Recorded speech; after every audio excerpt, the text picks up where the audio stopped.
खुलुमबाय स्टुडिअ दं आं राजीव बसुमतारी आरो बे समाव गुवाहाटी नोगोरनि साखाथियाव थानाय सनापुरनि मिनि स्टेडियामाव रोजा रोजा ट्राइबेल सुबुंफोरनि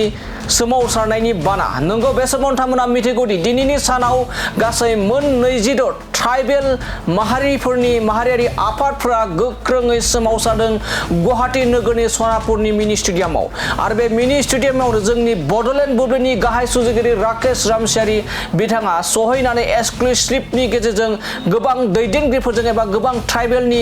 दैदेनगिरिफोरजों गोबां माहारियारि आफादफोरनि दैदेनगिरि बिथांमोनजों एक्सक्लुसिभनि गेजेरजों मोगा-मोगि लानायखौ बे समाव नुनो मोननाय जादों आरो बिथां थामहिनबा जोंनि बडलेण्ड बुब्लिनि गाहाय सुजुगिरि राकेश रामसियारि बिथाङा बर' थुनलाइ आफादनि गाहाय नेहाथारि नीलकान्त गयारीजों लोगोसे ट्राइबेल संघनि गाहाय नेहाथारि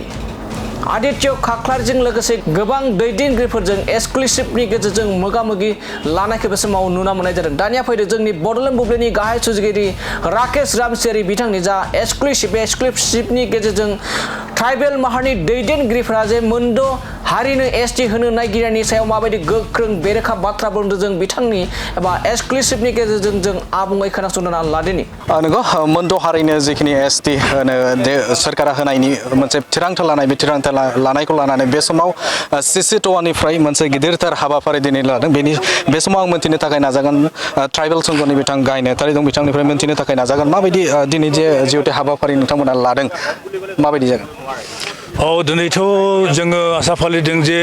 आसामनि सारा आसामनिफ्राय 1 लाखसो मानसि ज' जागोन आरो ज' जानानै जे मोनद' हारिनि जि एसटि स्टेटास बेखौ अपोज खालामगोन आरो जों अपोज खालामगासिनो माने अपोज खालामबोबाय थादों खालामलांबाय थागोन मानोना बे मोनद' हारिया जुदि एसटि स्टेटास मोनोब्ला दानि थाखानाय एक्जिस्टिं ट्राइबेलफोरा गोबां खहा जागोन ससियेलि पलिटिकेलि इडुकेसनेलि माने कालचारेलि जोबोद जोंहा खहा जागोन आरो बेखौ जों जेब्लाबो मानिना लानो हाया।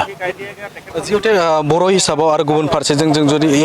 बिटिसिखौ नायोब्ला बिटिसिनि माखासे रिजार्भेसन सिटबो दं एसटिफोर दं बेफोरबो खैफोदाव दं नामा?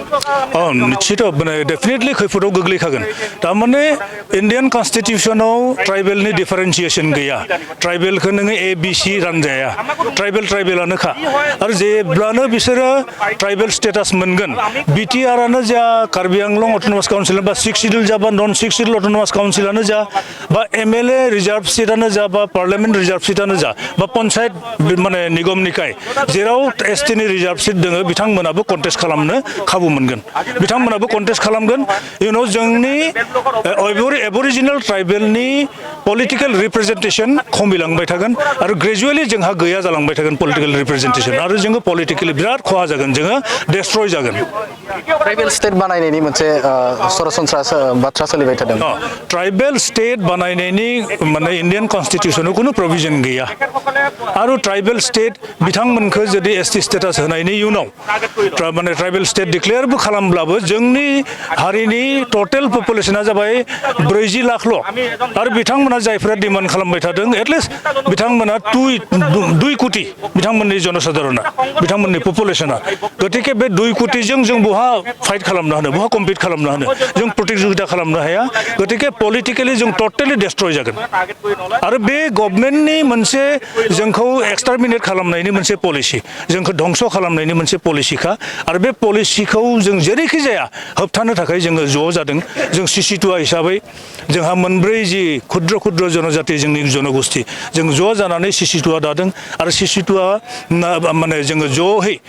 आमब्रेला अर्गानाइजेसन जानानै जों बेनि अपोज खालामगासिनो जों आनइकुइभकेलि बेखौ अपोज खालामलांगोन आरो बे जोंनि थार बाथ्रा। आसामखौ रैखाथि खालामनो थाखाय नैबे मोनद' हारिनो एसटि होनांगौ दा बेफोरबायदि मोनसे सरसायाव सोलिबाय दं।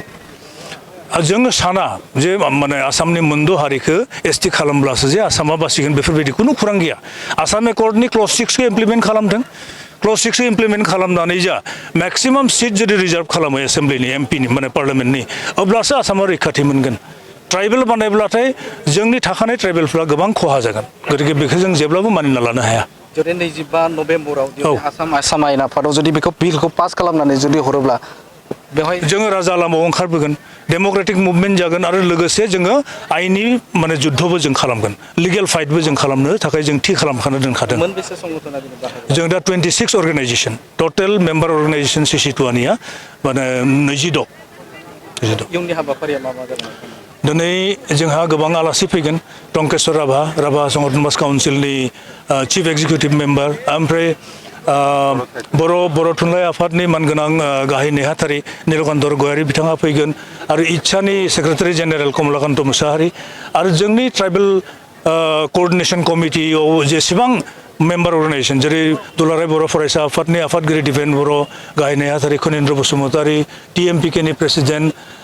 तिलक दले बेनिफ्राय राभा छात्र हन्थानि Motilal Rabha president doctor Subhash Rabha general secretary ओरैजाय टिवा स्टुडेन्ट्स इउनियन जेसेबां हारि दङ जोंहा ट्राइबेलनि रिकगनाइज शेड्युल ट्राइबनि स्टुडेन्ट अर्गानाइजेशननि सब प्रेसिडेन्ट जेनेरेल सेक्रेटारिया दिनैहाय बाहागो लागोन आरो बेहाय बिथांमोना बिबुंथि लाखिगोन बेसे गोबाव जागोन जोङो 3टायाव जा फोजोबगोन 11टानिफ्राय स्टार्ट खालामनानै 3टायाव जों फोजोबगोन नंगौ बिथाङानो जादोंमोन जे अल आसाम ट्राइबेल संघनि गाहाय नेहाथारि बिथां आदित्य कक्लारि बिथांनिफ्राय रोखायै बाथ्राखौ मिन्थिनो मोनबाय जे मोनद' हारिनि जे सोरखारा एबा बे गुबुन गुबुन जे राजखान्थि हान्जाजों लोगोसेनो बे समाव ट्राइबेल नङै संगठन बिथांमोनाबो बे समाव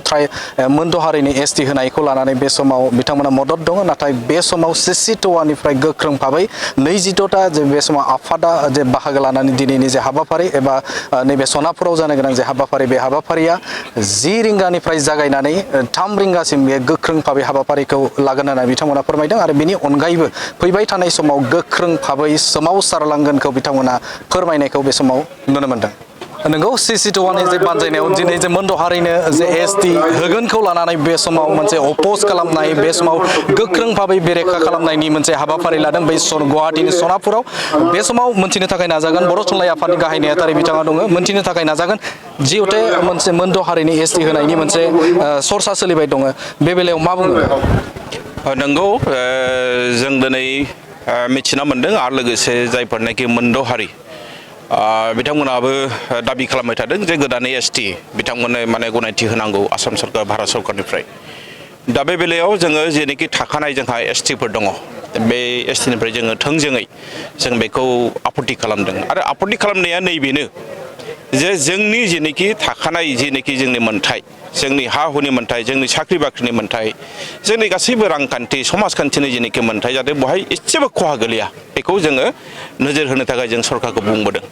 आरो जिहेतु जों मोनसे बाथ्राखौ बुंगोन जे आथिखालाव जोंहा 50 लाखसोल' जोंहा ST जोङो दायो मोननानै दङ बे 50 लाखसोल' सुबुङा दानि जोंहा ST जानानै दङ दिनैनि दिनाव जुदि गोदानै होबावोबा प्राय 1.5 कौटि आरोबाव STखौ होनांगौ जागोन बे मोनद' हारिफोरनो अब्ला बै 50 लाख मानसिफोरनि आरो 1.5 कौटिनि गेजेराव नोंथांमोना साननानै नाय जों दिनै बेखौ सिन्था खालामदों आरो बेखायनो जों दिनै थोंजोङै बुंदों जों रावजोंबो सौग्रावनो लुबैया जों रावखौबो जों गाज्रि बुङा मोनद' हारिफोरनो सरकारा जुदि होनो ओंखारदोंब्ला जाहाथे जोंनि थाखानाय STनि खथाया मोनसेबो खहा जाया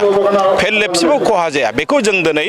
सरकारनि खाथियाव जों बुंबाय थादों आरो बिथांमोनखौबो जों बुंदों जे बिथांमोना गोदानै मा सुबिदा लायै लाथों नाथाय जोंनि थाखानाय सुबिदाखौ जोङो होनो थाखाय जों थाग-थियारि दङ आरो बेनिखायनो दिनै जोङो गुवाहाटीनि साखाथियाव थानाय नैबे सनापुराव दिनैहाय CCTOAनि बेन्दोङाव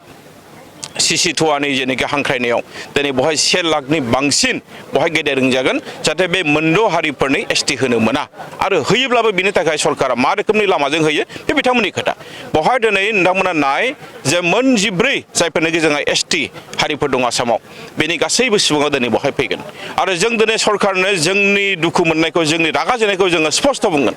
नाथाय बे रागा जोंनाया दुखु मोननाया नैबे नङा बै हारिफोरखौ जों रागा जोङाखै सरकारनि खाथियाव जों बुंदों दिनै जोङो मोनसे बाथ्राखौ नोजोर होदों जे सरकारा मानो स्रि ना जोंखौ बिथांमोना माने मोननैजों बिग्राजों आरो जायनाखि थाखानाय बिथांमोनजों सौग्राव होनो नागिरदों मा सरकारा बेवहाय दायित्व दंमोन दिनै सरकारा बुंदों जे BJPनि पार्टिया बेवहाय थोंजोङै इनभल्भ दङ सरकारा सापर्ट दङ होनांगौ होननानै दिनै आसामनि जेसेबांनाखि राजखान्थि हान्जा दङ बर'फोरनि अनगायै ट्राइबेलफोरनि अनगायै गासैबो बिथांमोना सापर्ट होदों बे जोंनि थाखाय सहायथावना नङा बेखौ जों गनायनो हाया स्पष्ट खोथा डेम'क्रेटिक भाबै जोङो बेखौ हेंथा होगोन आरो जुदि सिन्था खालामदोंबा सरकारा बिथांमोना आलादा रोखोमै होदों आसाम रैखाथिनि बाथ्राखौ बुंदों मोनद' हारिनि ST होनानै बे समाव आसामखौ बांलादेशनिफ्राय रैखाथि होननानै बाथ्राखौ जिहेतु बुंबाय थानायखौ बा सरसा खालामबाय थानायखौ नुनो मोनदों मा बुंगोन आसामनि रैखाथिनि खोथाखौ आगोलावनो साननांगौमोन दिनै बांलादेशिफ्रा आसामनि बुंनो थाङोब्ला खावसे बाहागोखौ लाजोब्बाय दिनै बे 1.5 कौटि मानसिफोरनो सुबुंफोरनो मोनद' हारिफोरनो जुदि एसटि होनानै आसामखौ जुदि बिथांमोना बासायनायनि खोथा बुंदोंब्ला बे मिनिथावना बाथ्रा बियो मानोना जों दिनै हानि फिसा जों जाबाय सन अफ द सयल जों बै समाव जों जेबो बुङाखै बै समाव हाखौ होनाया सोर होदों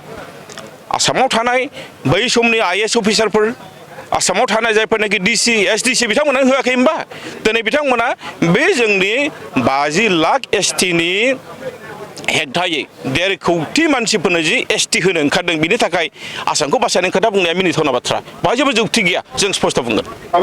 बेनि अनगायै मा हाबाफारि लानो थाखाय बे समाव थियारि जादों जिहेतु बायचान्स जुदि 25 नभेम्बराव जुदि बे समाव बिल पास खालामो बे समाव गनायथि होनानै जुदि दैथायहरोब्ला बे समाव 22 नभेम्बरखौ जों बयबो नायदों आरो जों नायबावगोन जे जोंनि जेसेबांनाखि STनि MLAफोर दङ मन्थ्रिफोर दङ बिथांमोननि रला माबायदि जों बेखौबो नायनानै दङ जोङो जुदि बिथांमोना बहाय जुदि पास खालामनानै जुदि सुपारिश खालामनानै जुदि दिल्लीयाव हरोब्ला जोङो CCTOAनि बेन्दोंआव CCTOA जेखि खामानि मावा जों बिथांमोनजों थाफागोन जों इच्छा हिसाबै थाफागोन बड' साहित्य सभा हिसाबै थाफागोन जों गोनां जायोबा जों दिल्लीयाव थांगोन सुप्रिम कर्टआव जों थांगोन अब्लाबो